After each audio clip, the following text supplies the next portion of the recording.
Hi, everyone. On this podcast, I'm joined by a co host, colleague, and friend, Shad Stilkey. We sit down with a former retired lieutenant of ours, Lieutenant Barabara. We were lucky enough to work under his command in the early 2000s. He's a man of true, sincere leadership with patrol coppers forefront on his mind. This was evident for me personally when I worked with him, and as I think you'll be able to tell in our conversation as well. We talk about a slew of topics and go into the different epochs of his career that reach back into the 1960s even. I had tons of other questions, so I hope to have him back on soon. I'm sure there'll be some good nostalgia here for many of you as well. I hope you enjoy. Mini camera. These are all, that's an old GoPro. I just want to know, with all the cameras and these things in our face, what's the camera going to show? I don't have any. Just want to let you know that this is awesome. Here's what I want to know. What is it with gaming that's so exciting? I can never get into it. Is this a gaming podcast? Yes. What is Well, it? I will actually kick that off because Yeah. growing up, I was a video game nerd. When the first, Atari, I think it was called the 2600 came out, it had one button and the joystick.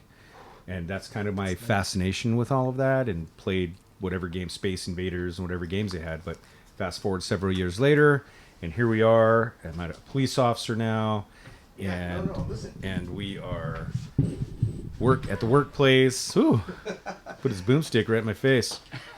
I'm walking through the watch commander's office, and I hear this newer lieutenant, kind of an older guy, talking about video games, and I laughed as I walked by, and I chuckled under my breath. This guy doesn't play video games, and he stopped me in my tracks. He's like, "Hey, come here, young man." He's like, what did you just say? I'm like, "I thought I heard you saying that you played Madden or something over there." And he's like, "Yeah, I play Madden."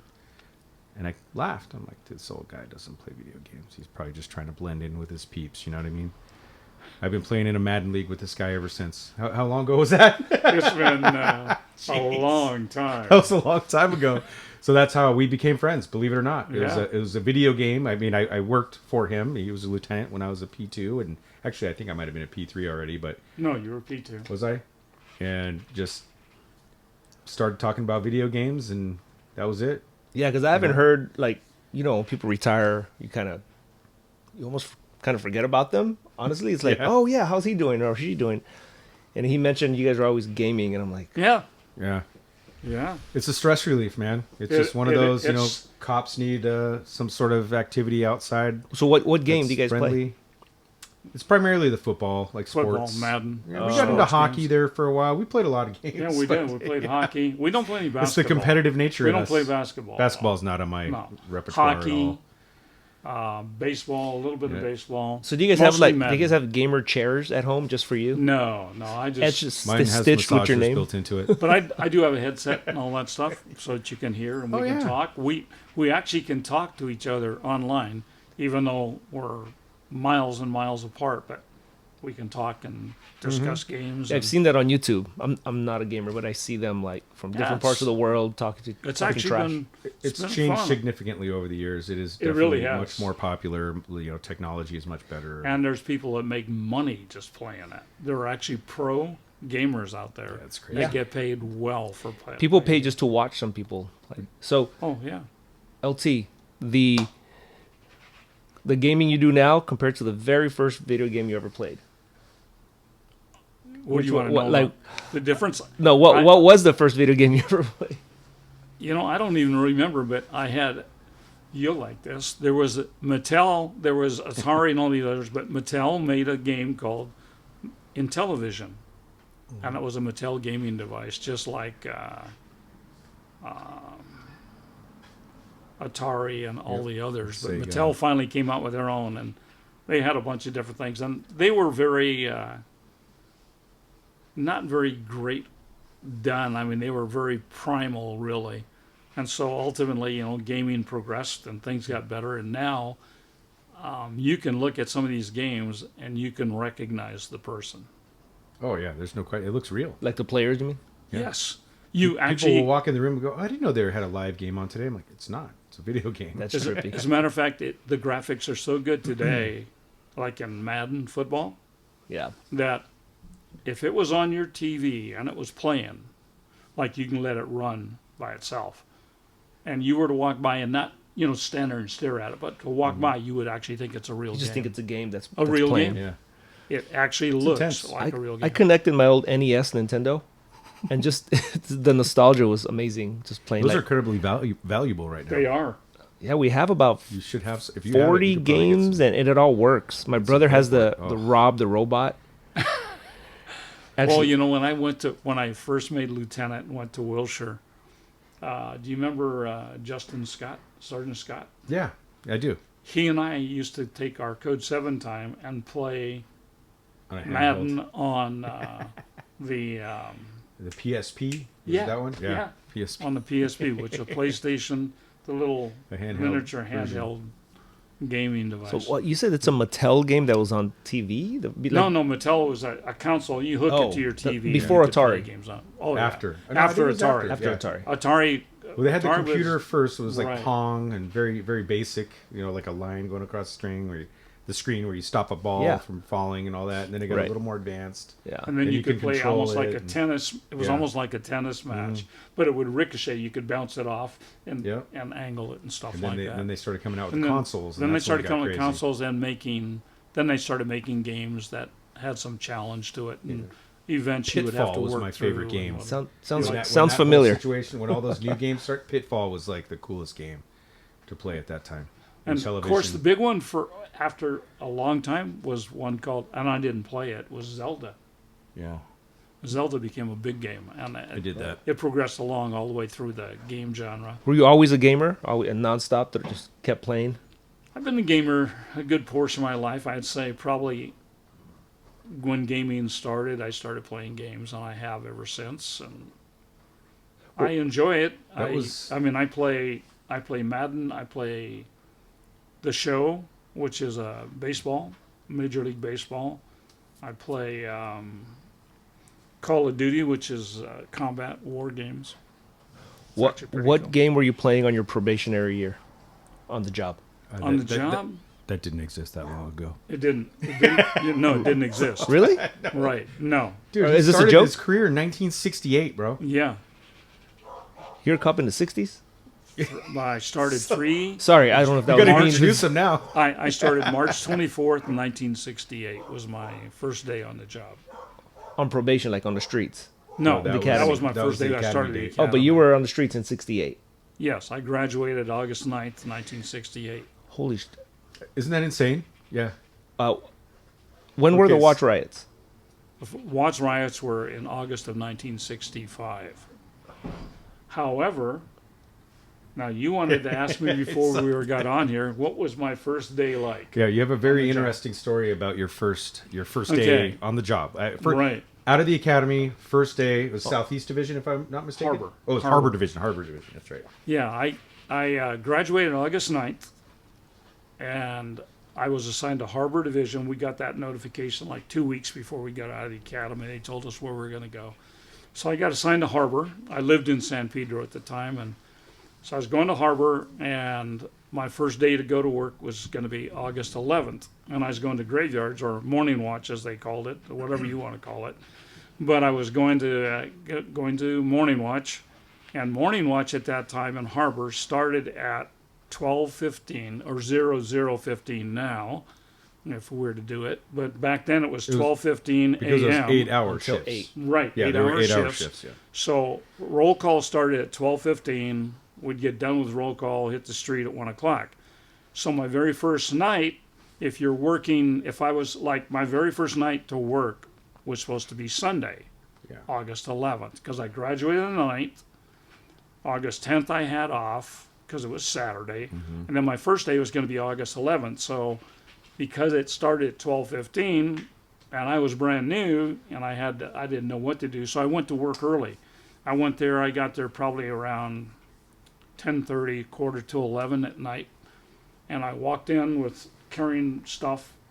I was in full uniform. Brand I new. dressed at home. I was brand spanking new. I looked like somebody just took me out of a crate to walk me into the station. And I walked into the watch commander's office, and there was an old-time sergeant there, and he sees me and he goes, what are you doing here, kid? I said, sir, I just graduated yesterday.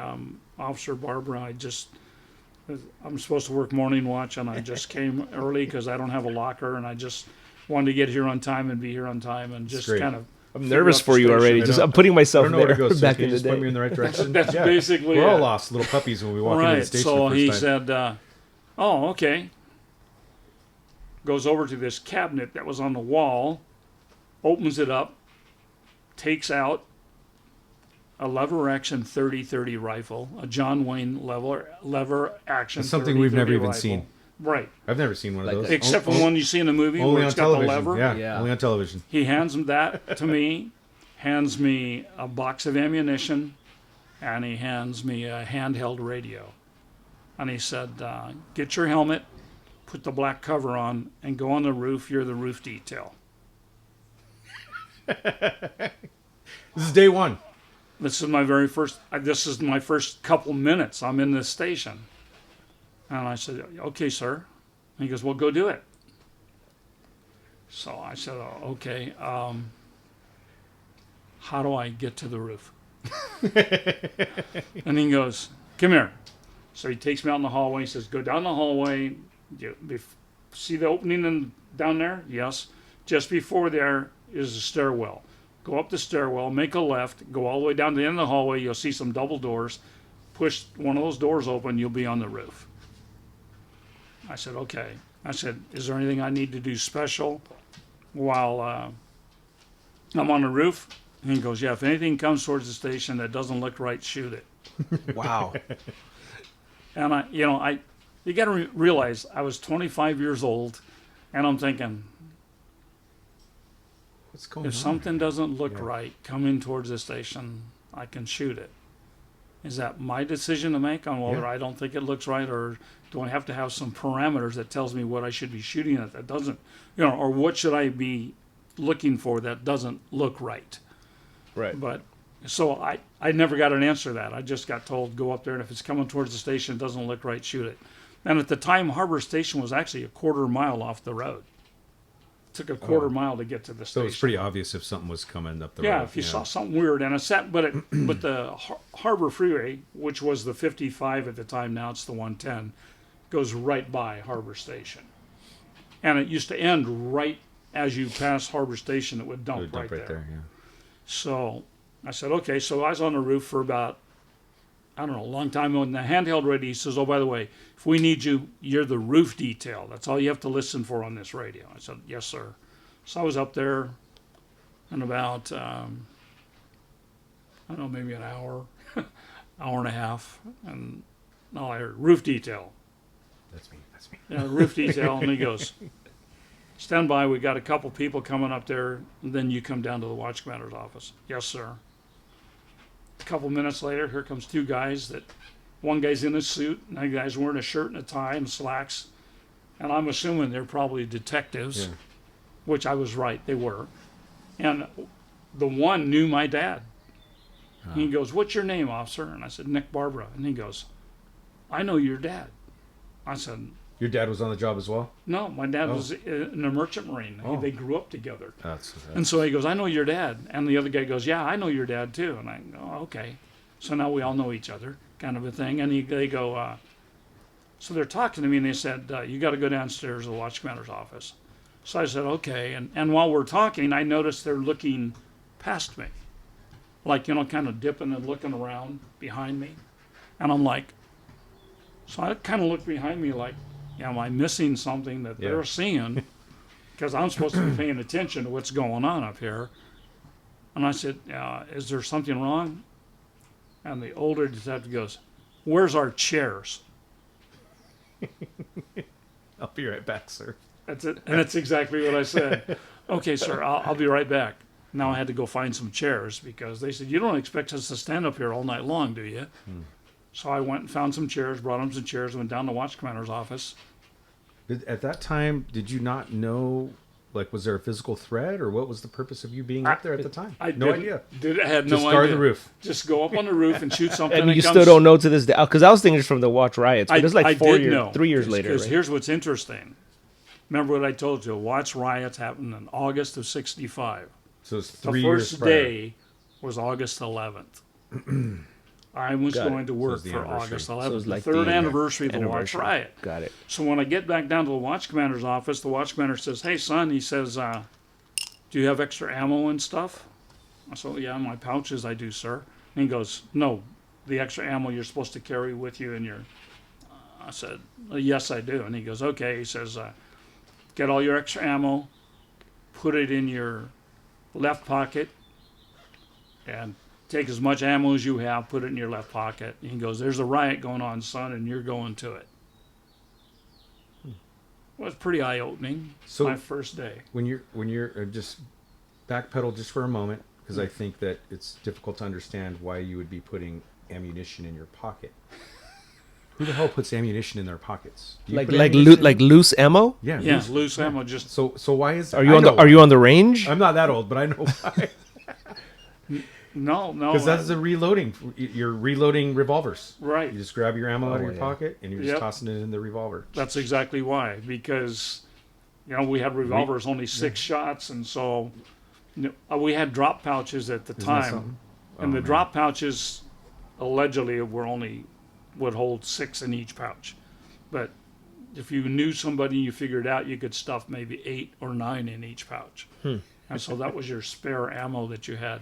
But he told me to take all the ammo I had, put it in my pocket. So if I went through the drop pouches, that's only 12 and 6 in the revolver. Oh, I only man. I'm just gonna start carrying a bunch of loose 45. I think it's 45s hilarious. in my Yeah. pocket. So that was, and that's the first I heard of everything. bags. And then next thing I know, we get paired up with some people, and there's 4 to a car, and we're a squad going down there. A sergeant's taking us. He's going to lead the squad, and everybody in the car except for the driver had a shotgun. And it was really pretty quiet driving down to Watts. I mean, it was. So it was obviously- like skirmishes happening because of the anniversary. Is that what was happening? Yeah, they just decided to celebrate the 3rd anniversary and create another riot. And it's interesting because when I tried to do the research later on in my career, there's not a lot written about the '68 riot. As a matter of fact, there's almost a gloss over. Oh, so there that's a was one. thing. There's another riot that happened in '68 on your Yeah, first that's year. the I third think I've told anniversary, this yeah. story to friends, and just and I think I always assumed it was the original Rotswise. I had no idea No, that it was, it was the third- the it was second the coming, or anniversary, the yeah. third. Yeah, that's Oh, interesting. so. If So it anybody's was- listening or watching this, and I've told you this story, I apologize. That's the main So- camera. Right there. That's the main Right. camera. So it was actually pretty interesting because we drove down there, and I remember it was actually pretty solemn because everybody in the car was quiet. Nobody was talking. It wasn't like everybody laughing and joking and whatever. And I was pretty serious because I'm brand new. This is my very first night, and we drove down and got off on Century, and we went to Locke High School, and that's where the command post was.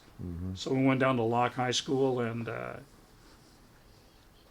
I'll tell you, it was really interesting. I'll never forget this. We go down Century, we went to, I think, Maine or San Pedro, and then we came across the Locke. And when we turned the corner on 108th, or where Locke is, we turned that corner, I was like almost in shock. I'd never seen that many police cars in my yeah. life. Yeah.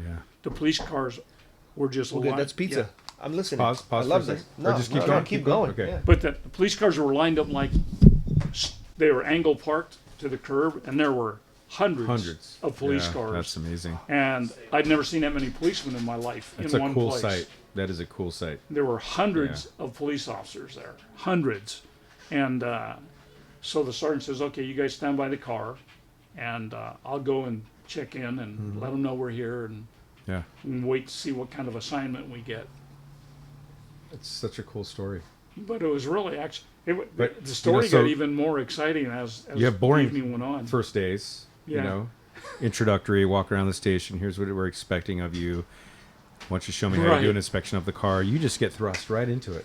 Day one, It was 1968. it was a neat way to start, so incredible- to speak, and he kind of like, wow, this is the beginning. Yeah, it's it's the- like going to a fireworks show and you're right there. I'm in gonna it. love this career. I can already tell. I'm sure that's what you were thinking. Oh, I do. I said, man, I get paid This for is this. intense. Yeah. But this it was is really intense. interesting just to think about all that was going on, because I don't think anybody really fully understood what was, the vastness that it was going to turn out to be. Yeah. Ever-changing moments in our history, right in front of your eyes. Yeah, and it was, because we spent, I think we were there like 5 or 6 days as a result. So my first 5 or 6 days on the job was going Just down that. to Let's get pizza, Yeah. guys. every day. And what was really interesting about it, though, is when we were there in the command post for about an hour and a half before we finally got an assignment. And then we got assigned to go to, our squad got sent to 92nd and Central. And the whole task was stop every car that comes through this intersection. Oh man. Check IDs, and if they live inside, you let them in. If they don't, you turn them away. So before the pizza came, we all took our pizza break. Took a little pizza break. Cheers. I had a question, 'cause Good you're- pizza, by the way. You were talking about another set of riots 3 years later that I didn't know about, and you said you couldn't find anything on a paper about it. Did you know at 20? How old were you? 22 when the watch 25. riots were happening. Watch riots? Yeah, I was 22. This might be like an ignorant question, but did you realize the gravity of what that was at the time, or even like the department, everybody, and yourself? Because I think it was, I was 12. I was 12 in the 92 riots. okay, what a lot of people don't realize, the Watts riot was the first racial riot in the United States of America. Really? There's a lot to say about So that. it was a magnitude of things Yeah. that, and it was just something that tipped, it's like if you spill one glass of water, just tip the rest over Yeah. kind of a deal. Once you spill it, it's spilled, and what do they say, don't cry over spilt milk? But that was just one of those things where people just had, Watts riot was like a shock. And then when we had the second one, everybody's like, okay. And that's why for years there was a lot of talk saying, okay, when's the next one? Because, and then we had the one in 92, which was just under 25 years later. And it was much more devastating, and the magnitude was much greater actually in that one. I don't think it was as meaningful. It was more of just I think, opportunity kind of thing for people. Yes. Yeah. Was there an uprising for a reason? Yeah, they were standing up for something. I think that we all agree may or Well, may they not were- have gone too far, but What happened is that the People just complaints jumped in. were the same thing from yeah. 25 years prior. In other words, nothing's changed, so they started another riot. What were where were you working during 92 riots? I was working in West LA. I was a sergeant in West LA. Okay. What were the biggest differences in how cops reacted to it? Like on the streets, meaning like their, I don't know, their attitudes or. I think, honestly, I think we were more ready for something like that by 92 because so many of us had been through the 68 riot. And there were still a lot of people who had been through that one that were going to be going through 92. And I think the officers were a lot more ready for it. But the problem, I think the biggest problem and the biggest difference was the magnitude was much greater because, for lack of a better way to put it, it wasn't as localized as the first two riots. Sure. Yeah. In 92, it hit the entire city. It went all over the city. Right. In other words, it didn't just stay localized in the southern area of Los Angeles. It went all over. In southern area of Los Angeles, it went out to the west side, went out to Hollywood, Rampart, went all the way out to the valley. So the whole idea of the riot in 92 was much more, a bigger magnitude than ever occurred before. And what it did is it really stressed, excuse me, it really stressed the department a lot more because of the fact it spread out the forces. And then it made it much more difficult to deal with because you had to split up so much, where in the earlier riots, you could deploy most of your forces to the one area and then you could try and contain it. Do you think it was just inevitable because of the social factors at the time, or do you think there was something that our command staff could have done better or allowed it to happen? Any mistakes in that sense? And that's a hard call. I would say that probably, I don't think they were prepared to go to the magnitude that it went to in '92. I think because of the two previous riots, I think there was an assumption, and I can't speak to the fact that's a fact. I can just say my feeling was there was an assumption it would be localized again to the southern part of Los Angeles, and it didn't, because it broke out and it just spread like wildfire, for lack of a better way to put it. That because I was working in West LA at the time, and we had fires going in West LA as well as all over the place. They had fires going out in the valley, and fires were going all over, and so the city was really burning all over the place, and it got, Yep. Koreatown got very involved Yep. and all that stuff. So I think it was just, although we were probably more prepared and not better armed, maybe a little better armed, because we had semi-automatic pistols for the '92 riot, but which we got as a result of some of the things over time. We finally got to go to a semi-automatic pistol and get away from the revolver. Right. But I just don't think that, my personal opinion, I don't think the department management thought it would spread as big as it did in '92.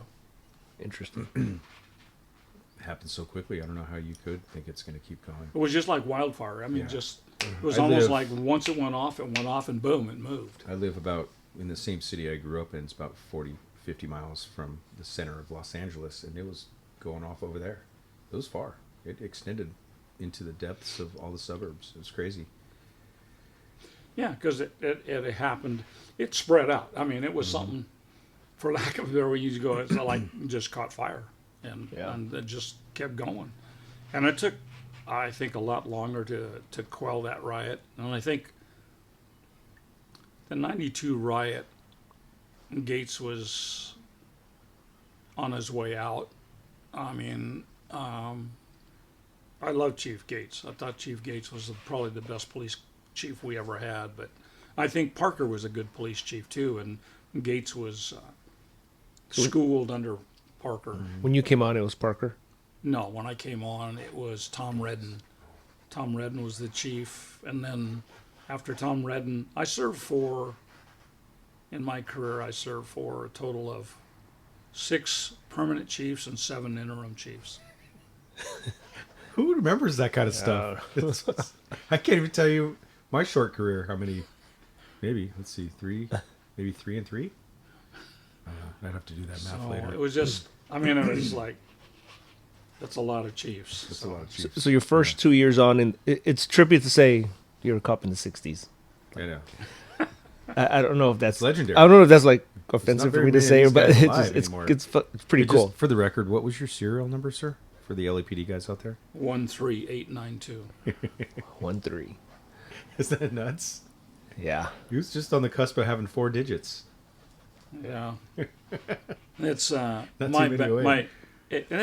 Here's a little interesting tidbit that some people may not know, and I share this. I still do some law enforcement teaching periodically now, and do some classes with a friend of mine that he's the boss. I work with him, but when I came on the department, I was a policeman. Oh, yeah. My badge said policeman, and then we had police women, which their badge said policewoman. Oh. And it was actually pretty cool because I want to say that I think the first class was 1973 to get issued police officer badges. And so from that point on, it became police officers. And a lot of that was because unisex was stepping up. And, how do you have... And really, there was a lot of police women on the job when I came on. There were some old timers that had been a lot of time, but most of the police women, they worked some of the jails, worked juvenile detectives, and then they worked some other details that were more set aside. Set aside for that women they felt would be more accomplished at dealing with it, doing it. So I think from that aspect, and then there was never any women at that point in time that were higher than the rank of sergeant. Was there a lot of was the transition rough? Were people upset about police officer? Like, why are they changing that stuff? Oh, guaranteed. We cry about everything. Well, it was nobody that was on was affected by it really. Okay. You know, it was Fair. like Yeah. that was becoming the terminology because when they hired some females and they were actually went through the academy and did everything the males did, Yeah. then it was like, okay, we've got to give them a badge that say what they are, and then they're equal with the men because they fair. went through the same academy together. So and it did all the wasn't same such a, because whenever there's transition and change, there's a lot of grumbling. But I mean, there was good to know. obviously there were some changes that happened as women entered law enforcement because as well as I do and most people know that law enforcement when I came on the police department was basically a man's job. Right. It was a male oriented organization. Mm-hmm. Right. And that's just the way it was. And I think if you were to look at it, it's the same thing that you look at the changing of times, where over time, the man was the breadwinner of the family and the mom raised the children, did the cooking, took care of the house, and did all that other stuff. And so husband and wife had two distinct functions. And almost the police department was like the same way. Certain jobs were done for men and certain jobs were done for women. And it wasn't that, and I think probably the most part, my personal opinion, probably the most part, the reason why there weren't women in law enforcement as far as street officers back then is because it's a tough job. And all the ones prior didn't have the training the men had. As a matter of fact, when I worked our academy, I actually had to put together a class on, they were going to bring back some of the senior police women, and they were going to put them through I forget exactly how many. I think we did a 6-week academy for them, and they had to do all patrol-oriented stuff so that they would get field certified. So that was the first time that I saw the previous people being trained that if they wanted to move on and go into the field, they could. It's amazing to have lived through all that and have a career with all of those changes. Yeah. And to see it all happen. I mean, like civil rights movements Everything. and going He's been into through like. it all. Yeah. How many years did you when you I feel like we could do a series with How many years did you have when you so you started in '68? What year did you retire? July 31st, 2013. I can't- did can't- 45 years. I can't even count that high. 45. Yes. I remember seeing the hash marks on his sleeves, and they didn't Yeah, really fit. It went Play Beethoven's Fifth almost on past the elbow. Yeah. It went from here to here. It was up there for sure. I had nine service stripes. Do you recall any LAPD fallen officers in the 60s? The last 2 years you were In the working? 60s? The last 2 years. The last 2 trying to years of the remember. 60s? Oh, I'm sorry. The first 2 years. the first Yeah, two. the first 2 years of your career, right? First 2 years. I know there were a couple. I knew some of the names that I knew that had died before I came on. That Yeah. wasn't You always know those guys that I got because when we went through the officers that killed in the line of duty, they actually had a class when I went through the academy, and we saw pictures of dead police officers, and a lot of that was to kind of help us get you mentally prepared. Oh, they get showed the your- pictures, get your huh? head squared pretty- away. Yeah. Wow. And I remember seeing the pictures of the 4 CHP officers that were killed in Saugus in 1970, and they were all in uniform, laid out in the on slabs at the corners. Was that off an it. execution? No, that's a whole neat story though. But I can share that with you later we'll if you talk about want. that. But I'm not but that familiar was with that one. actually pretty interesting. I blame the CHP at the time for why those guys died. Yeah, so- But but as think far as about guys being 45 killed in the line years, of duty, You had to experience a lot of officer deaths. yeah, I had one of the guys that I broke in on the job. He was my P1, and he was killed in '75. Jeez. And Would you mind sharing his name? Vince Leusch, Leusch, and Vince was killed he worked in Southwest. He got hit by in a pursuit. He got out and it was a stolen car, and the guy ran him down, and he got busted up pretty good, and then died about 10 days later. And then when I was working in Venice, Phil Riley was killed in '71. I don't remember when Phil was killed, I knew Phil. Phil was a friend of mine. Venice is the old Wilshire? Venice is the old Pacific. Pacific, sorry. Right. I worked the old Venice station, which was actually used to be the police station, and right next to it was the city hall that was for Venice City before. Yeah. Venice got taken over by the city of L.A. So when you were, I opened the Pacific station. the one that's here now. Yeah, I was working Venice at the time when they opened that up. It must have been so modern at the time. It was interesting because that became imagine. Pacific, which at the same time they were changing names of Highland Park was actually Northeast was Highland Park when I came on. Southwest was University Division. Was that something that happened in a certain generation where they started changing names, or just over time? The reason that some of the name changes were actually because, Highland Park, the community wanted the name change of the station because they felt that it brought dishonor to their community, Highland Park. They said it sounds like maybe Highland Park's a bad place to live because that's the police station there. So they said, okay, so they named it Northeast. And then University was University Division, and it was just down the street from USC, right? and USC said, Makes hey, sense. it makes it sound like we're the cause of Kind of like problems. South and so- Central changed to South LA kind of thing. And then here's the interesting thing that a lot of people Peel. may not know, and this one you guys will probably get a chuckle out of, and some other people might too, but when they opened up Southeast, Bob Smithson, who's now passed away, he was going to be the captain there and open up Southeast Station. And they initially were going to name it South Los Angeles Station. South Los Angeles. And, Wow. and the reason they got changed to Southeast is figure it out. Tell me if you guys can figure out why it went from South Los Angeles to Southeast. Slaw? I have no idea. Okay, just pick the initials and tell me what that's. SLA? Oh, the SLA. It's exactly why they changed it. Because, we had the big shootout Yeah. with the SLA, and now we're going to name a police station That after would make them. no It would have sense. it was almost Yeah. like it wasn't the right thing to do because it would have created a ruffle somewhere.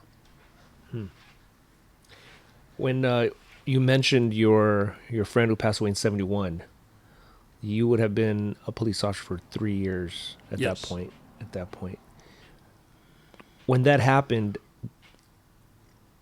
did you think that, because I think, a lot of young coppers feel very bulletproof, or it's just like a movie, or it's not reality, or I don't know. Was that a reality hit for you, or were you already mentally prepared for something like that? Well, the thing you have to remember, we didn't have body armor in those days. Wow. All right. So it's just a uniform and a T-shirt underneath? Yes, sir. Sorry. We didn't have body armor, and we only had 6-shot revolvers, and obviously a lot of our training we went through the academy was there was a lot of hand-to-hand combat and stuff like that, wrestling and all that stuff to try and control people, and as much as they've removed it, one of the greatest things I had I'm not the biggest guy in the world. I'm 5'9". I weighed at the time I think I weighed 158 pounds. 5'9", you just made it. Yeah, just made the line. And then I weighed 158 pounds. Well, actually, when I started the academy, I weighed 148 pounds. When I graduated, I weighed 151. Put on some And muscle. then, that was really weird because everybody in the academy was losing weight, and I put on some weight. But it was really interesting because at that time, nobody had body armor. And then I remember when I was working in Venice, the first body armor I ever saw, or it was starting up, was Second Chance body armor. And that guy used to sell his body armor to police departments. And I remember I saw the video when he came to LAPD. And you know how he would demonstrate it? He would shoot himself with the 357 Magnum. I've seen videos. Yes. He shoot himself in the chest with the 357 insane. Magnum. I'd buy it. Hell yeah, I'd buy it.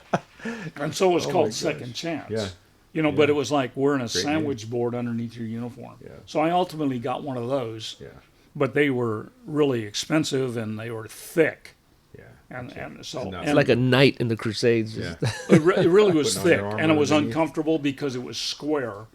And so it was really interesting because when you sit in the car, the bottom would sit right Oh, on yeah. top of your stem Oh, round, yeah, and just choke you it out. choked Yeah. you when Oh, you're I riding in the experienced that car. with ones that are too big. So it was really interesting. But when Phil was killed, we didn't have body armor, and body armor probably would have saved his. Matter of fact, it would have saved his life if he had a vest. He would have survived that shooting. But I wonder how many lives it would have saved had it been existent. You know, there would have been a lot of 60s. different guys that would have survived. Yeah. What caper was that? Phil, we were working Venice. Phil was working nights, and Venice? he had a Wilshire. no, Venice. Pacific Pacific. now, Pacific. right? But it was Venice then. Right. And he was working. His partner had 3 months on the job from the academy, and they were making a traffic stop on a car, and it was a Chevy Impala, and it had.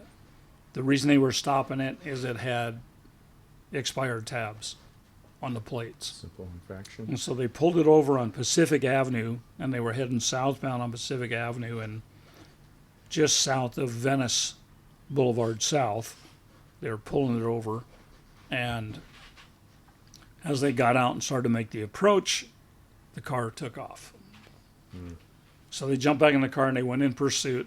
And at that time, Pacific Avenue ends at Bologna Creek. And so he ended up losing control. And they jumped out and bailed out and ran. Phil chased the driver, a guy named Steve Brennanstall. And then his partner was an officer named Gary Larson, and Gary chased the passenger officer. Back in those days, we were taught when you're making a stop, if people bail out, One everybody goes pick after them the- in. No kidding. Wow. And obviously we changed tactics later Yeah, on. that's crazy. But it was everybody get somebody. So if there's a driver and a passenger, driver officer takes the driver, passenger officer takes the passenger. And so Gary chased the passenger, Phil chased the driver and caught him. And he took him back to the police car, and he had him put his hands on the hood of the car, and he was going to pat him down. And as he started patting him down, a civilian walked up it would be to Phil's left, but it would be on west side of the car, and said, "Hey, officer, do you need help? I'll help you." And what Phil did, had started to pat the guy down, and he stopped, and he looked over to see who it was, because he didn't know who this guy was that was walking up on him. And when he stopped and looked over, the guy pushed off the car and headbutted Phil in the face. And Phil just wrapped around him, and they both went down. And when they hit the ground, Phil had just a top strap holster, and his gun came out, but Phil didn't know his gun had come out. Oh, jeez. And then they were rolling on the ground for a little bit, and Brennanstall broke loose, grabbed Phil's gun, and took off and started running. And Phil jumped up and started to chase him, and Brennanstall turned around and fired one round. Then he fired a second round, hit Phil in both lungs, and the second round hit him in the second lung, and it actually started him to turn. It was making him turn, so when he was going to fall.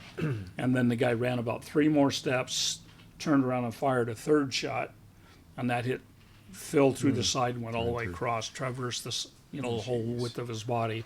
And I think it took out his aorta is what it really did. And then Phil staggered off and fell down onto the rocks below.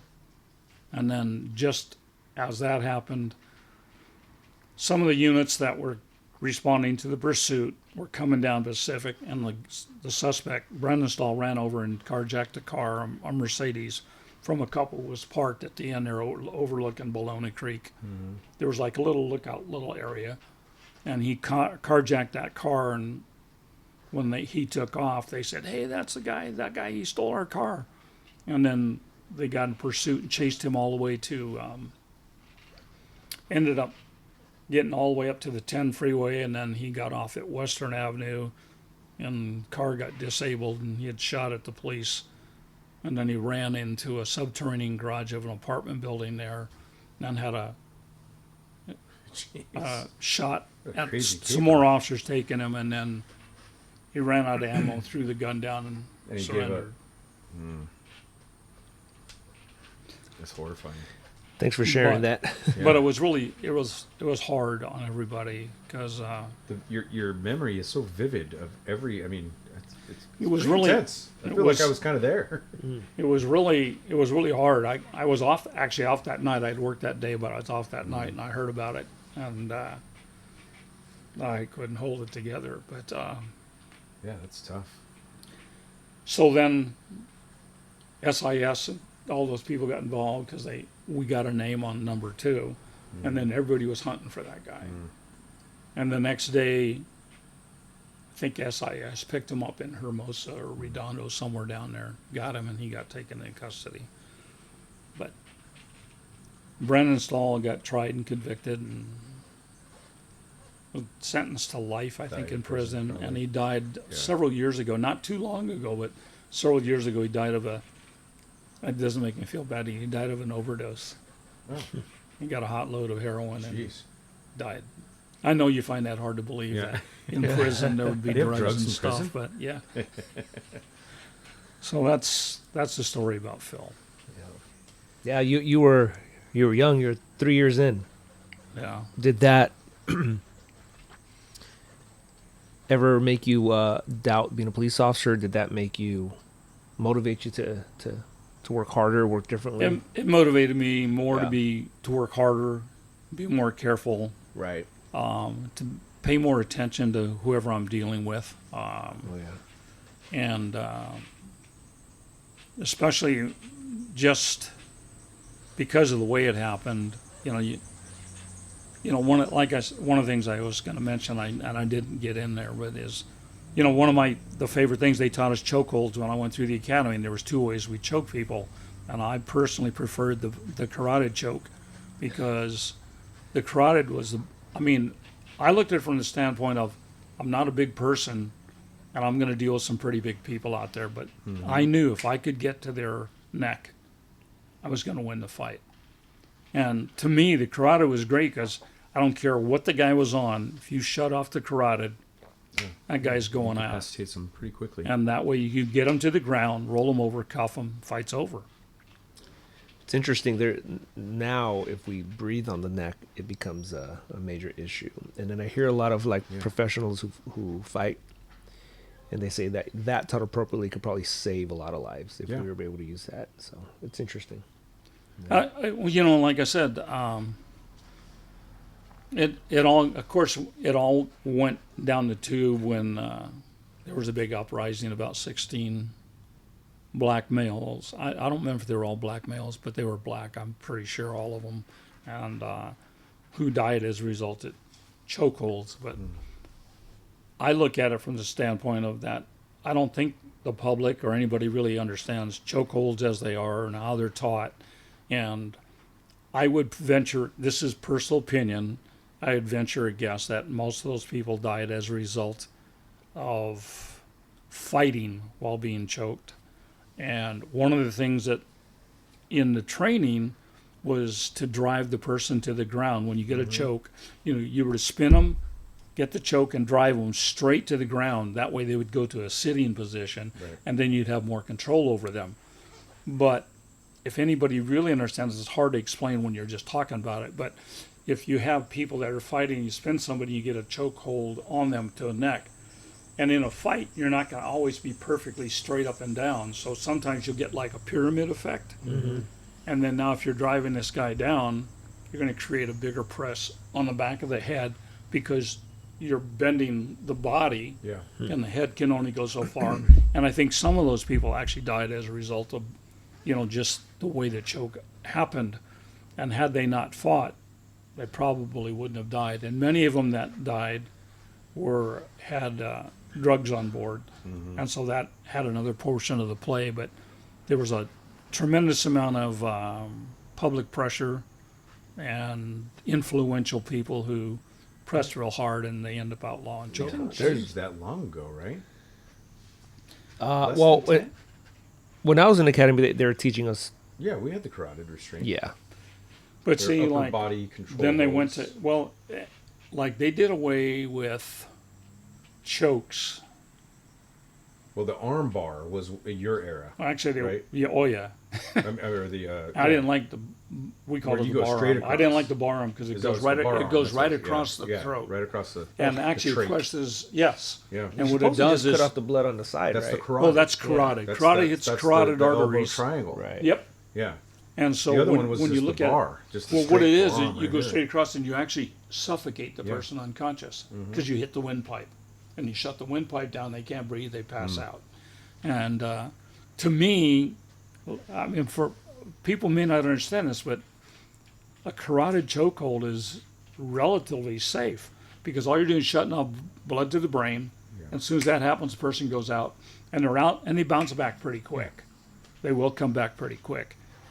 And but they did away with that. They put a moratorium on that in the mid '70s on chokeholds, and then they said that It only was lethal if force only, right? right. Yeah, that's what it was. Yeah, It in was other a words- lethal force option And that's for where us. the old saying said, if you can choke them, you can smoke them. Right.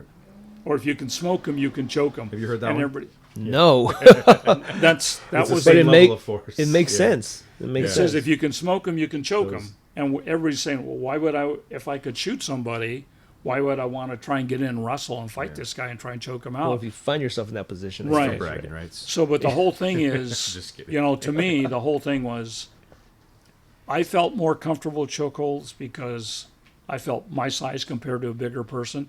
If I can get to the neck, I don't care how tall he is. Yeah. All I got to do is lock him up, and he's going to go down, and it's going to be over. And I can tell you, I'll tell you a story that happened with me and my partner when I was a training officer. We had a guy at Venice Beach. I won't mention names, although I know his name. Of course he was.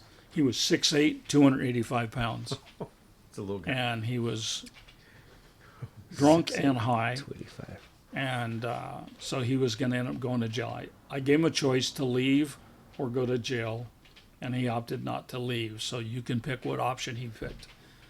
And meanwhile, I had my partner. I had worked out, you know, when we're talking to somebody, I want you to circle behind them, and then if I give you the nod, go for it, get the choke, and take him down, and we'll get him, cuff him, and Oh, it'll easy. be over. Yeah, Easy. no problem. 6'8".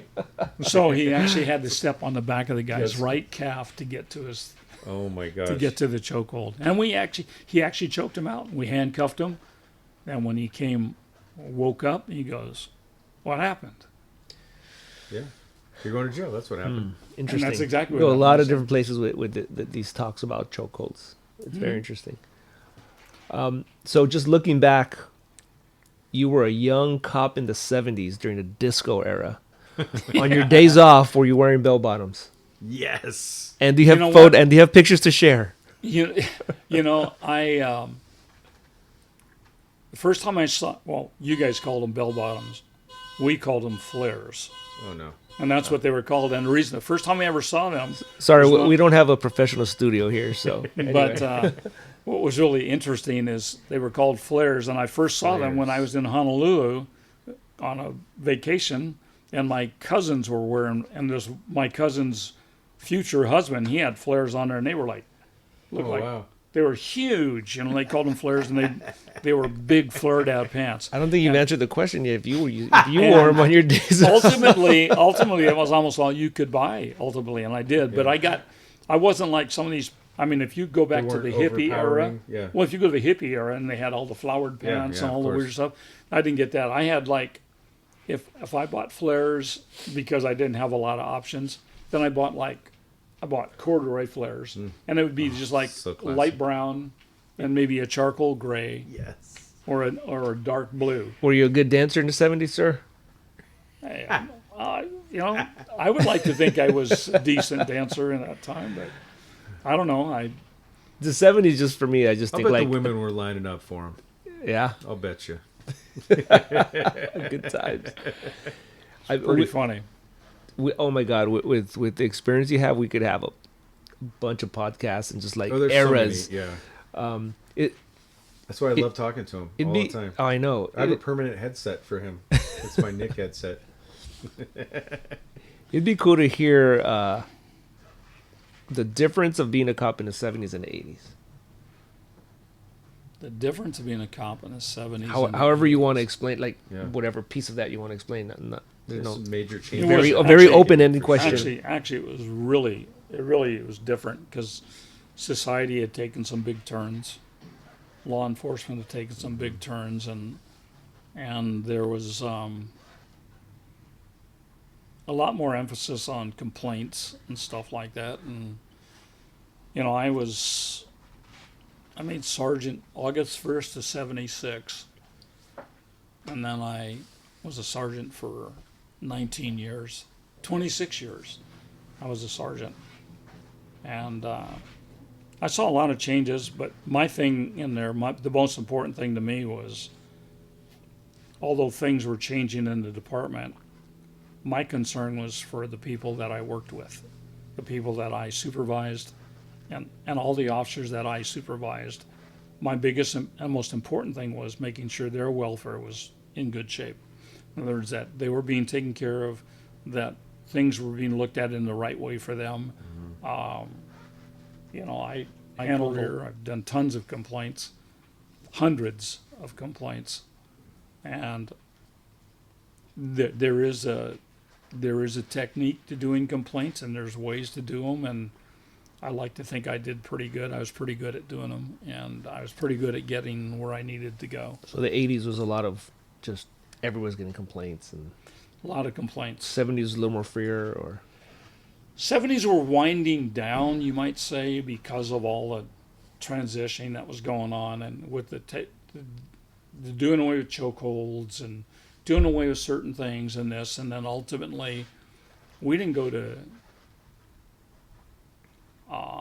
better armament till 1986 when we went to the 9mm Beretta. Beretta, yeah, and when we went to the 9mm Berettas, and we had a choice of two guns. You could get a Beretta or a Smith & Wesson, and so I asked around which would be the better one to get, and it was real easy to make that decision. So I picked the Beretta, and there was a reason. More rounds. No, this is scary. This is interesting. 30-1 out of the box, Smith & Wesson had problems. 30-1. For every one Beretta that had a problem, there's 30 Smith & Wessons that had malfunctions and problems. So I said, then I want the Beretta. Yeah. And the difference between the two guns is Beretta was a combat gun. Yeah. You could drop it in the mud and the dirt, pick Yep. it up, shake it off, and Was it it would 90, function. the 92F? Yes. Yes. It was an incredibly reliable weapon system. Very good. But the Smith & Wessons, not that they were bad, but their specs They're were finicky. so much tighter, and because if you make them tighter, that means a little bit of dust, a little bit of Less room dirt for error. is going to dysfunction the gun. Was it only 9mm at the introduction to that weapon system? Yeah. The- That's all. And then it went from there to 45s. I can't remember if 45 45s was an came in option in when I started. Came or in not. '97. Okay, so Right that was after right when I started. Yeah. North Hollywood Bank shootout. So No, the 45. people had Because Smith 45s, and I even saw Beretta 45 a couple of Yeah. times. Yeah, you can carry that. I got issued I think one of the last classes that got issued a Beretta. I love my Beretta. I just wanted to go. I love my Beretta Yeah. too. I just wanted to go higher up. Do So we I have got, to give that back? no. I want to keep that gun. 'cause You can I- keep I it when think you're was retired. You can issued, buy it when no? you Oh, retire. You gotta buy it. Oh, Yeah, okay. yeah. Yeah, I bought my 4-inch 38 revolver when I retired. Oh wow, that's awesome. And trust me, it's worth buying. Yeah. I bought my issued gun for $61 Oh, wow. when I retired. pretty I impressive. bought a 38 revolver, 4-inch revolver for $61, and they go in the store for Jeez. $450. How many guns do you have, Lieutenant? I have 8, I think. Yeah, I don't think I have. Not too bad. Eight. That's I have not 8 like guns. It's not like crazy over guns One type rifle and a shotgun. number. Yeah, that's normal. That's have 8. but that's 8 handguns. Or 7, maybe 7. That's normal. I just got my staccato. Did you really? Yeah, I'm not a gun guy. I'd like to have one, But but I I just can't. got They my- won't even let me own one. What?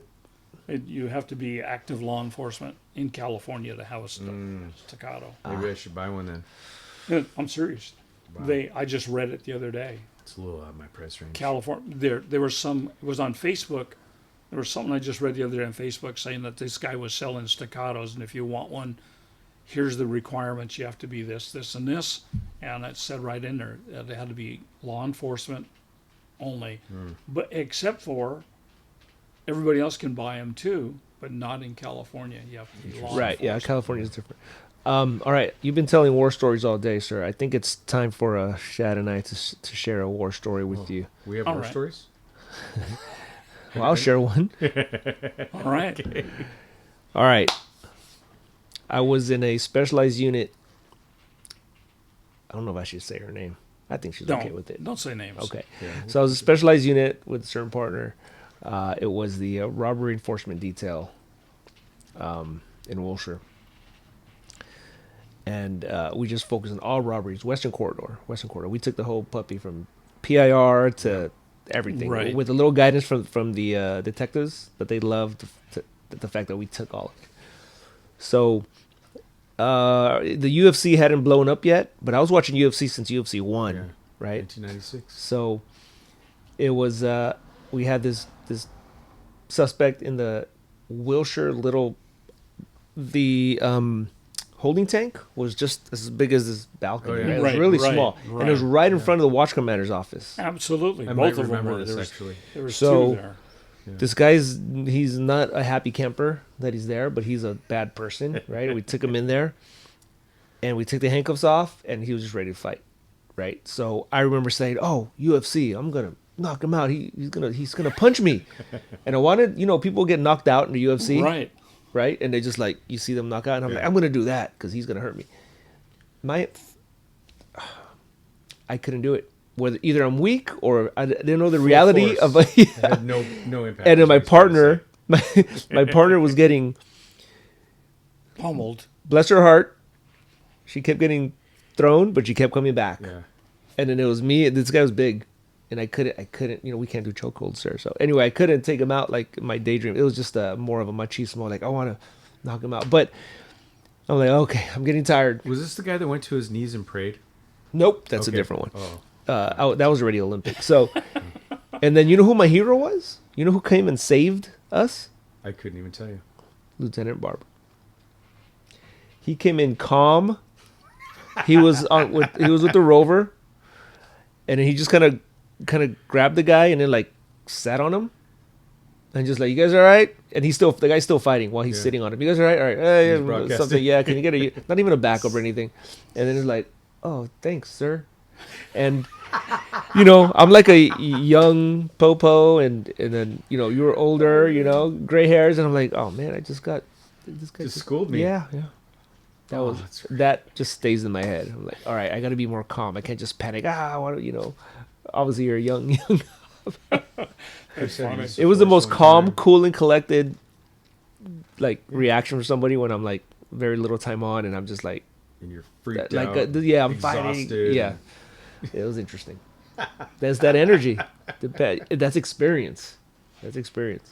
I was just going to share that moment that I brought up, but one of my favorite stories that you've told me is, and it's a very long story, but just the initial fight that you had with that guy. This guy goes to his knees and he says, "Please, Lord Jesus, just give me the strength to mess these cops," or he says, "F these cops up," or whatever it says. Yeah, he had He gotten. prayed to Jesus to just have the strength to fight these cops. He got tased. He had no shirt on. It was raining. Yeah. He pulled. He looked down at his chest. He yanked the prongs out. He got batoned, and he was just like staring. Nothing. We're just kind of shadowing him. Like, what do we do next? Yeah, because nothing's working. Yeah, and he doesn't feel pain. And it was rainy. So he like took a knee in front of a parked car, and he starts writing on the condensation. And he says, "Dear God, please God, give me the power to fuck these officers up." And I'm like, okay. We're about to die. So How are we going to stop this guy? yeah, that was and even when the troops got there, it was like we got the car right off roll call, so everybody's taking their time loading up, and we just went really quick. And yeah, he was getting beanbagged and just kind of staring at his stomach when he was getting hit, like confused, and yeah. Yeah. Good times. It's always good times. Oh man. I also, well, maybe not a war story, but you were my lieutenant when I was very young cop. Fresh, I wheeled to Wilshire, which means that as soon as I left probation from 77th, I went to Wilshire. So I was a very, very young cop. Still bald, still wore my Class C's, no tattoos. It was very, very interesting. I remember one sergeant bled all over my report. Well, actually, he was using a pencil, and he was just like, "Well, what is this?" And he threw it back to me. And my partner was like, "Oh," he said, "Who's your P3?" My partner looks. My partner had some time on, and he looks at him, and he's like, "Sir, he's a P2." And then the sergeant goes, "Oh, all right." He signs it and puts it in the box. I'm like, "What's happening?" Anyway, during that era, we had a big era. We had all of what is Olympic now, right? We had like from Cedars all the way Oh, to yeah. Hoover. It was huge. And for a while, we had like 3 units only Oh, I know. for like For maybe night for watch? like a whole year. I was bouncing around, For but all watchers. and I remember Lieutenant Barber would come up and he'd just say, "Hey guys, I've been fighting for you guys. This is not fair. If you hear 2 units, 1 unit going over there, let the calls drop. You guys just take care of each other." Like, oh well, just there's 3 units. One's got to go to court. Yeah. You know, he's just like, "I'm so sorry." Like, We're it back was to very that. interesting. So We're I back to appreciate that, by that the way. about you there. There's a lot of like natural just leadership just because you care about the troops, which is I think a lost art because I think a lot of people, not everybody, but it's very common to see people kind of serve upward, you know, instead of serving their troops instead of that inverted triangle of leadership. And it's very obvious and evident. And there's a lot of leaders out there, which I notice, and that you can see them trying really hard. But that's something that stands out from you. Your leadership, in that sense, is very natural. Like you actually cared, you know. I did. So yeah, appreciate that. So yeah, just I had a wanted to use share- of force one time. I don't know if you'll remember this. You might. I'm going to use some police jargon, but you know, it's pretty hellacious. Backup, all that good stuff. We get to the station, and you look at him, you look at us, then you look at him again, and goes, and you say something to the extent of, "Well, it looks like you won. 13th floor." I said, "Probably, sir." All right, good job. So, for whatever that's worth, whoever Yeah. understands that jargon, it was meaningful. Sorry, so You're have not you hurt? Nope. All right, good job. have you ever done a podcast before? No. You should just line them up. You should just line them up because you're a wealth of But knowledge. he could host his own. 100%. You know what I mean? I hope you do it. He could do it. And you know, I think it helps. It helps for a bunch of coppers to hear you talking about how it was and a lot of the similarities, even through the generations, because there's a lot of frustration. And then if you hear some of the frustrations you're talking about these things, because I'm not trying to draw frustration from you, but No. I'm trying to draw parallels. And I could tell that you're like, well, yeah, but looking back, and that's huge for the young, frustrated copper in these days, right? There's some things that are interesting that a lot of officers, they would have no understanding or clue. When I first came on, obviously after what I shared to you about the riot, but then I remember my first night going in patrol, and if you've watched Adam 12, you'd see what the inside of the police car looked like then. We had a hot sheet, we had a radio, but what we didn't have, this was bizarre, a lot of people didn't know it. We finally got a car, but we had cage? to know when I came on, you had to learn your RTO's voice right away. Oh. You needed to know who your RTO was because you needed to understand her voice, because the frequency coming out was shared by 5 RTOs. Oh. And each division had their own frequency going back to their RTO, but they only shared a frequency. So it would go like, she'd get it, then it rotate to her, then to her, then to her, then to her. So it would rotate between the 5. So you couldn't hear the other cars talking. Oh, that's weird.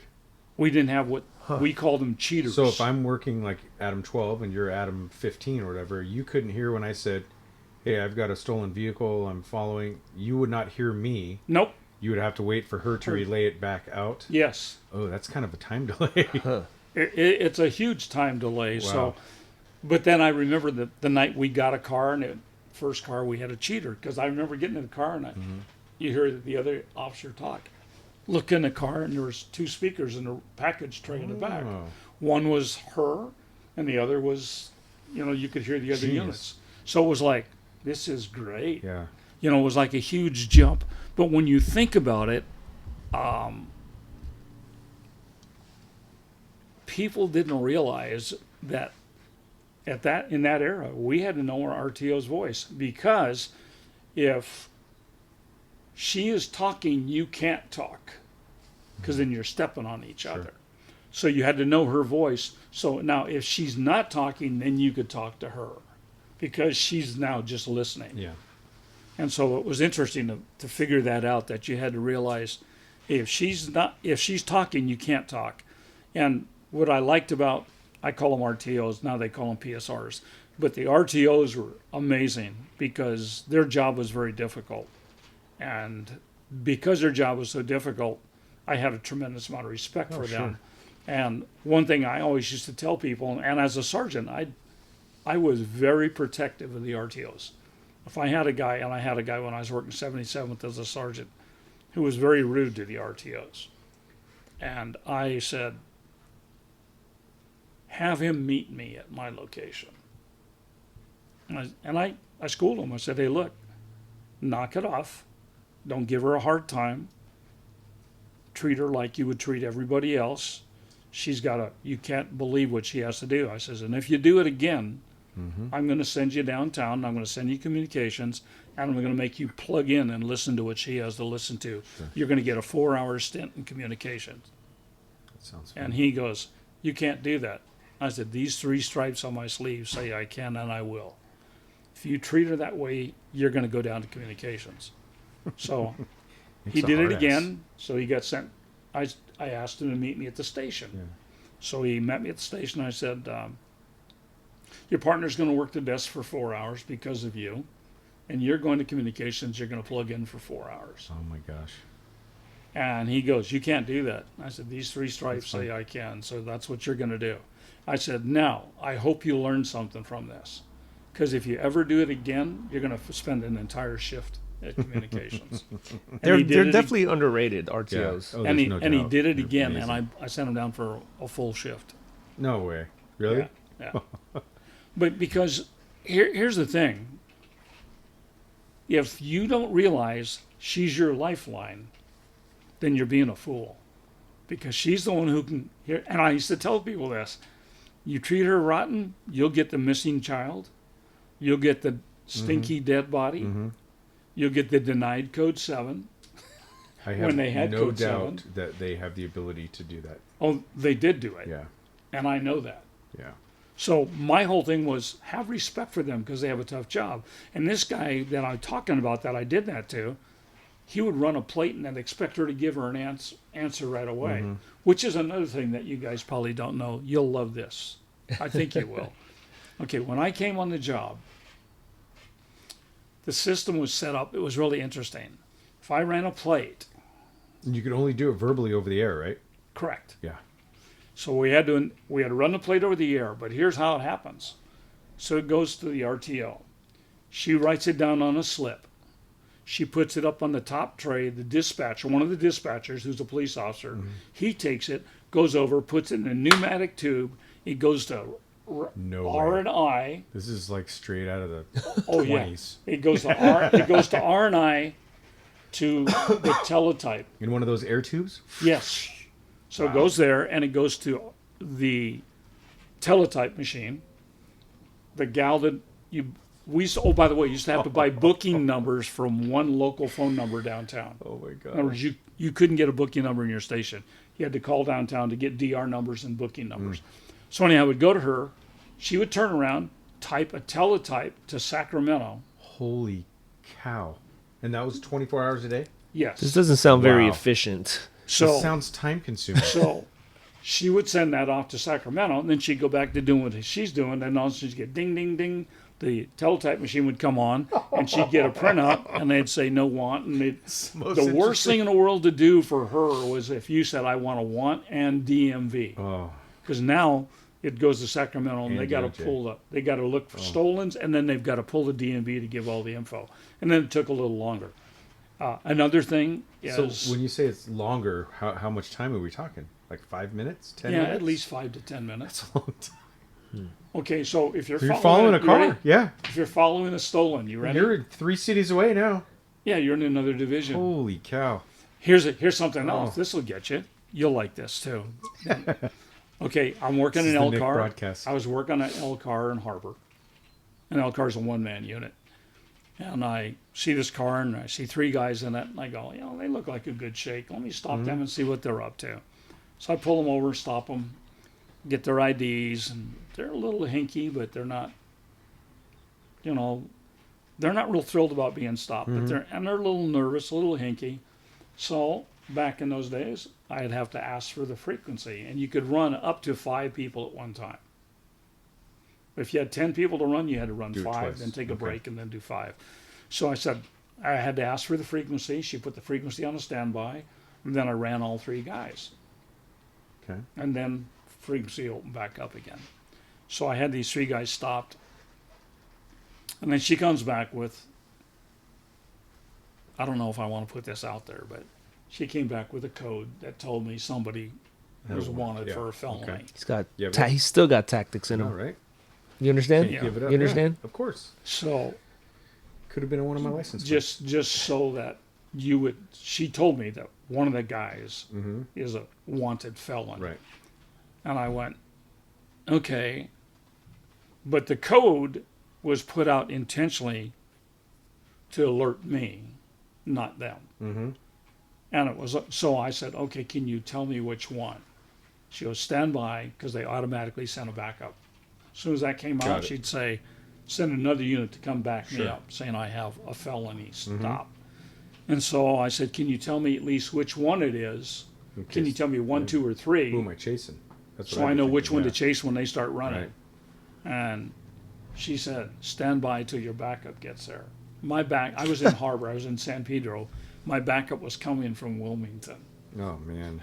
So 20 minutes later when he got Oh, there, man. fortunately, the guy didn't bolt. And then when he got there, she said, so-and-so was, And it was right there. hooked him up, took him off to jail. But it was interesting because people don't realize how antiquated it was back then. Because I remember the very first night that AWWS went up. I was working. And interesting, you guys probably know this. The department doesn't always tell you when these things change. So the night AWWS went up, I was working with my partner, working Harbor. Made a stop on First Street, just west of Gaffey. Had 4 guys in the car. And we were very selective in those days on who you run. One of the ways we would determine if we wanted to run them or not back in those days, driver's licenses were like onion skin paper, and they were a carbon copy was yours you carried till you got your official one. Oh. And so, one of the things we use for determination on who we might want to run is if that thing looked a little tattered, like it'd been in and out of the wallet Too a many lot. times, yeah.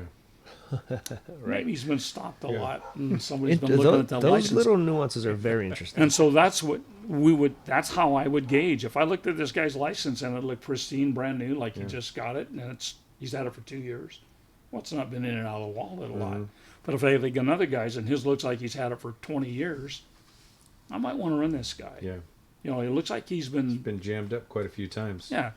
So I remember this, and me and my partner stopped this car, and there's 4 guys, and I ran the first guy, and as soon as I let go of the mic, she goes, no one. And I did one of these. I looked at Whoa. my partner. I go, What happened what's to up? What happened to the air tube? Yeah. I was like, what the heck? So I asked her, Are you can sure? I run them again? Yeah. Because I didn't just believe it. doubted that. So I said, she goes, okay, go ahead. So I reran the guy. No want. It's gross. Okay. Isn't it amazing that the things that we take for granted? Yep. So I looked at my partner. We have He's looking people at that me, and I lived said, their introduction. "We need to go to the station." So we kicked these guys loose. Go to the station. Go to the watch commander, lieutenant. I said, "Hey, lieutenant, What the hell's going on can with you this call RTO? communications? Because we just ran some guys out on the street, and as soon as I let go of the mic, she gave me no wants. I don't think she wanted to run them. And that's what I said. Yeah. I don't think she ran them. That's what I would be And thinking. the lieutenant said, "Well, let me look into it." Yeah. So he called communications, and he found out right as we found out that AWWS, the automated system, just went online tonight. I said, don't you think it would have been nice if they could tell us? And they hadn't told us. So the lieutenant goes, so apparently they Yeah. weren't wanted. Run as many people as you want. Yeah. And so then it was like, Quick process. trust me, that opened the floodgates. Because now guys are going, oh, we can run them that quick. I can't bing, believe bing, bing, run you had everybody. to put a license plate on a written piece of paper, put it in the air tube, and launch it to another section of the office. That's pretty crazy. Somebody picks it up there, runs it. It's just Okay, now Wow. watch. That Air 2 was probably like high tech though. It's like holy moly, look how quick. Okay, you it reminds ready? me of going to Okay, some of now- these banks still have that system. Now watch this. This will even give you an idea what it was like being a policeman when I was. If you run a suspect, you'll like this. Yeah. You run a suspect, the R2 writes down all the information you give, right? His license, all this stuff. She puts it on a slip, puts it on top of the tray. The dispatcher puts it in pneumatic tube. It goes to the other side of R&I, which, do you guys know what a diebold is? A diebold? Yeah, diebold. Actually, what it was, think it so. was a big thing it was like a big machine that held like 10 trays. Okay. And these 10 trays were just filled with FI cards. And they were broken up alphabetically. It'd be like AAs, then the ACs, Yeah. and then the. Okay. So there were 16 of those in R&I. So now that would go up to the want and warrant section. Girl would take the slip out, and then she'd go over and find the diebold that had the right alphabetic beginning That's for the insane. name. She would have to thumb through all the FIs and stuff, See if they could find that person. and then she'd write down the main number off their FI Oh card. my gosh. And then she'd go to the rack, which looked like the library, the medical racks. Mm-hmm. She'd go to all the medical racks where all the files were kept, all the packages. And she'd have to individually search by number, find that one with that main number on it, pull it out, look in there, and if there was a warrant, then she would pull the warrant out. And you're still like This is and you're still chilling with the pre-computer suspect, suspect. hanging out, waiting, Yeah, it holding would your take- rover, you holding your ready? radio. We didn't have rovers. Sorry. And it would take 45 minutes So you'd be hanging to out. run one person. That's a long stop. Can I get a code 10 for 4? That's half a shift. Yeah. Hey, we're done, partner. We did our job. Holy cow. Police work has evolved. Can you believe that? Everything evolves. Like I even mean, that's a long time ago. I mean, Yeah. Nick, that was a long It was. It was. 50-something years ago. Yeah.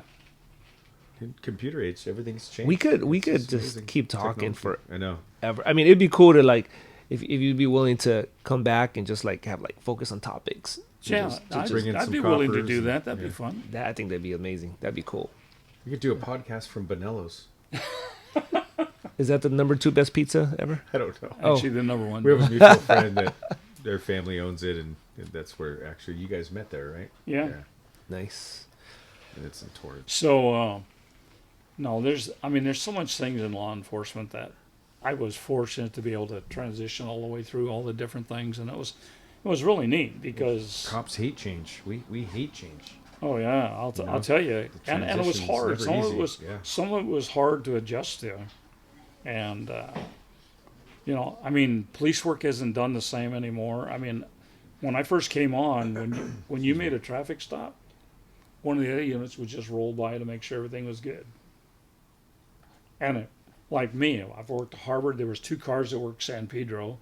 There was a Harbor City, the strip car. There was a Wilmington car. I think there was usually, we ran 4 or 5 cars. Oh, I got to share this story. This is a great story you guys will crack up at. Okay. So now remember, I worked San Pedro when I first came on.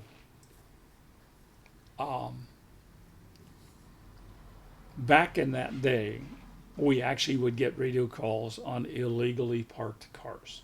Oh, like double parked? Yeah. Something simple like that? Okay. That or parked in a red zone or something. Yeah. And they were Parking called violation. 586Es.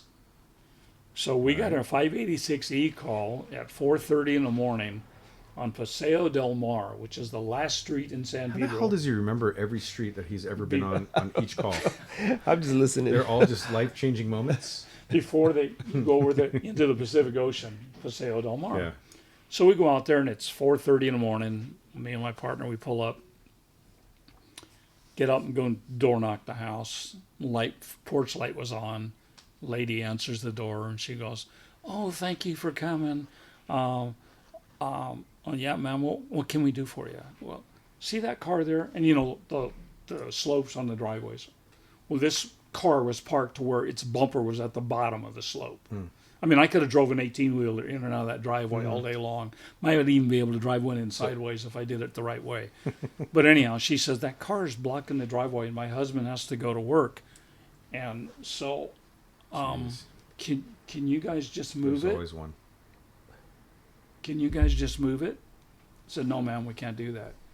You guys don't have keys? Oh, yeah. I said, no, man, we don't have keys for every car made. We need trucks to carry them all around.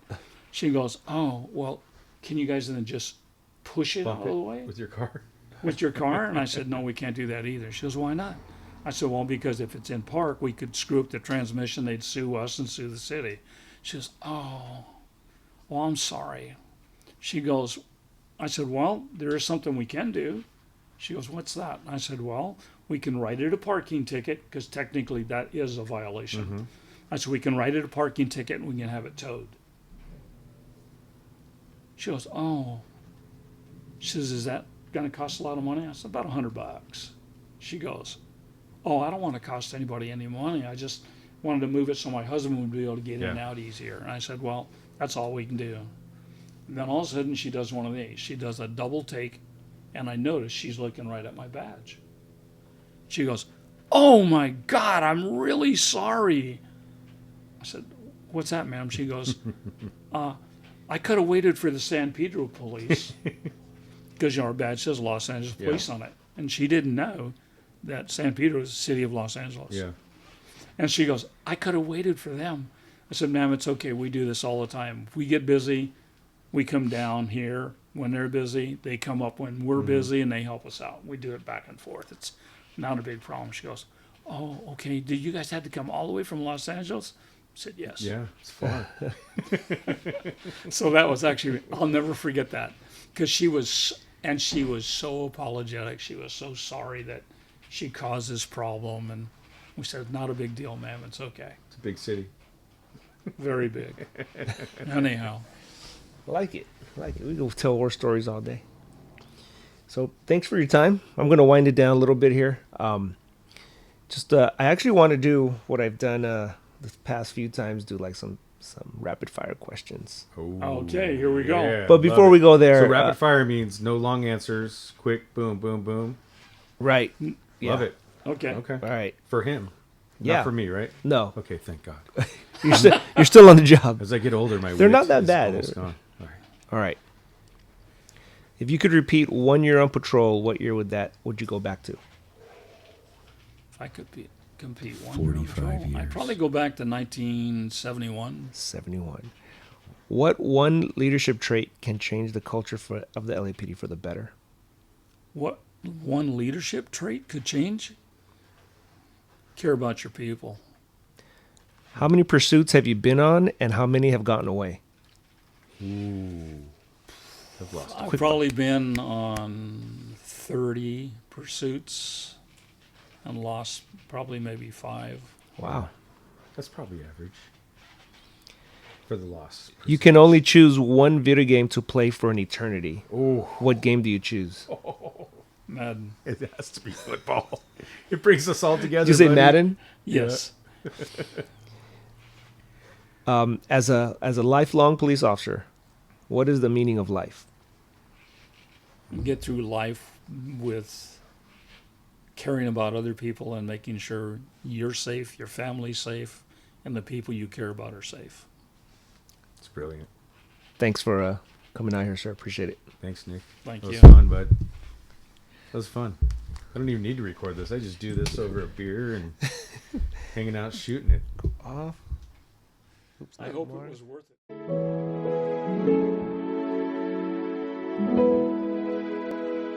it.